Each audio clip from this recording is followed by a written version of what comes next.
ओम शांति।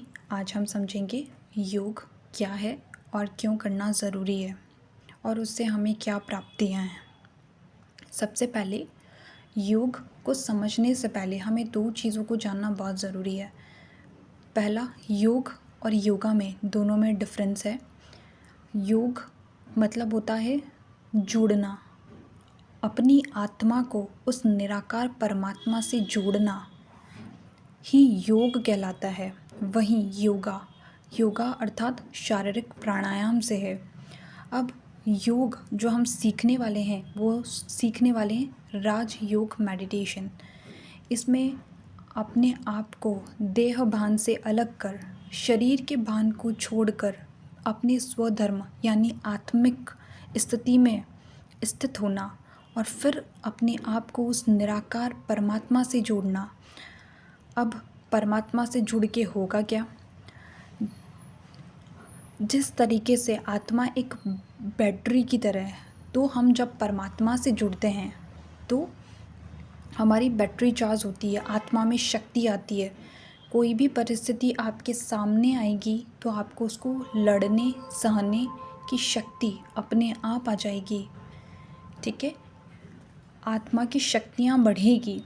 अब हमें क्यों करना है राजयोग मेडिटेशन? इससे आपका मन स्थिर होगा। जितना आपका मन स्थिर होगा, अभी आपका मन एकाग्र नहीं है चीज़ों पर, लेकिन जब हम योग और मेडिटेशन करते हैं तो हम हमारे मन को एकाग्र करने की कोशिश करते हैं। हमारे दिमाग में बहुत संकल्प चलते हैं, यानी बहुत सारे विचार, पॉजिटिव नेगेटिव। जितना हमारा मन स्थिर होगा उतनी हमारी एकाग्रता बढ़ेगी, और जितनी एकाग्रता बढ़ेगी तो हमारा बिजनेस हो या फिर हमारी पढ़ाई हो, हर एक कार्य में आपको सफलता मिलेगी। ठीक है, और आपका ध्यान भी बहुत अच्छा होगा। अब हमें मन को स्थिर करना क्यों ज़रूरी है? मन स्थिर एक ही चीज़ से हो सकता है, वो है ध्यान से। ठीक है, और ये ऐसा कोई ध्यान नहीं है जिसमें आपको घर बार छोड़ने की ज़रूरत है।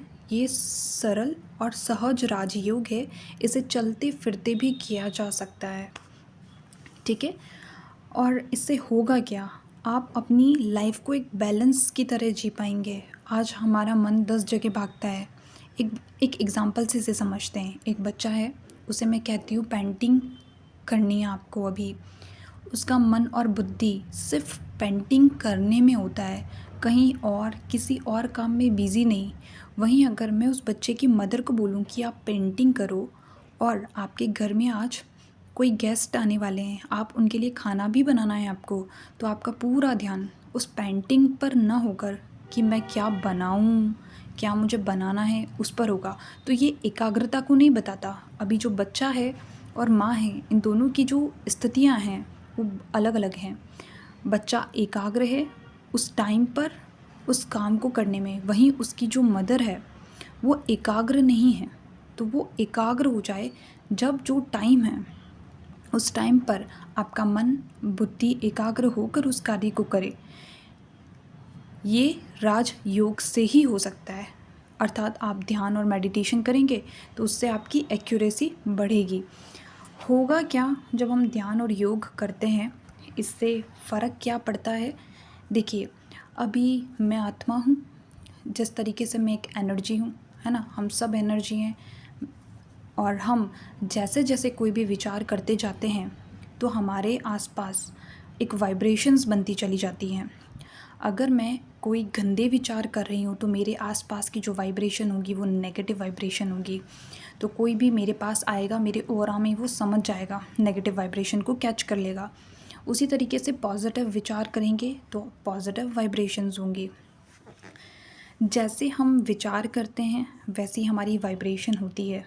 ठीक है, जैसी हमारी वाइब्रेशंस होगी उसी तरीके से हम परमात्मा से कनेक्ट कर पाएंगे। अगर हम अच्छा या शुद्ध सोच रहे हैं, हमारी सोच शुद्ध है, तो हमारे आसपास वाइब्रेशन शुद्ध होगी। यही शुद्ध वाइब्रेशंस हम आत्मा को उस निराकार परमात्मा से कनेक्ट कर पाएगी। अगर आप गलत सोचते हैं तो आप कभी भी उस परमात्मा से कभी कनेक्ट नहीं कर पाएंगे। तो किस तरीके से ये ज्ञान काम करता है, किस तरीके से मुझ आत्मा को उस परमात्मा से जोड़ना है, ध्यान करना है, यही राजयोग का कॉन्सेप्ट है। इसे एक और एग्जाम्पल से हम समझ सकते हैं, जैसे कि निराकार परमात्मा जो है वो यूनिवर्सल पावर है, ठीक है, जैसे हम गॉड बोलते हैं, वो एक पावर हाउस की तरह है और मैं आत्मा एक बैटरी की तरह। जैसे कि मुझ आत्मा ने बहुत नेगेटिव सोच कर अपनी एनर्जी को डिप्लीट कर दिया, अपनी एनर्जी को कम कर दिया। जिस तरीके से आत्मा ने अपना पूरा पार्ट बचाया है 84 जन्म, उसके बाद उस आत्मा में कोई एनर्जी रह नहीं गई। अब फिर से मैं आत्मा अपनी एनर्जी को उस निराकार परमात्मा से जोड़ना चाह रही हूँ या जोड़ना चाहूँ तो पर जोड़ नहीं पाऊँगी। क्यों? क्योंकि मेरे आसपास नेगेटिव लेयर्स बन गए हैं। तो उसको जोड़ना है तो उससे पहले मुझे करना होगा शुद्ध संकल्प, यानी अच्छे विचार को धारण करना होगा। इसीलिए बोला जाता है पॉजिटिव सोचिए। आजकल बोला ना, पॉजिटिव सोचिए, पॉजिटिव सोचिए। पॉजिटिव सोचने से होगा क्या? जैसे जैसे आप पॉजिटिव सोचेंगे तो आपके आसपास का जो वातावरण है, आपकी जो वाइब्रेशंस बने हैं वो पॉजिटिव बनेगी। और जितनी पॉजिटिव वाइब्रेशंस बनेगी, क्योंकि परमात्मा तो निराकार है, उस तक वाइब्रेशंस ही जाएंगी। तो जितना आप पॉजिटिव सोचेंगे, जितना आप पॉजिटिव रहेंगे, उतना आप उस परमात्मा से कनेक्ट हो पाएंगे, ठीक है। और जितना आप उस निराकार परमात्मा से कनेक्ट हो पाएंगे, उतना ही उससे शक्तियाँ भर पाएंगे। जितना आप परमात्मा से कनेक्ट होंगे, परमात्मा की सारी एनर्जी आप में फ़्लो करना स्टार्ट करेगी और आपकी आत्मा की शक्तियों को बढ़ाएगी। और यही आत्मा की शक्ति आपको लाइफ फोर्स की तरह काम करेगी, हर काम में सफलता दिलाएगी, ठीक है। चलिए, आज के लिए इतना ही। ओम शांति।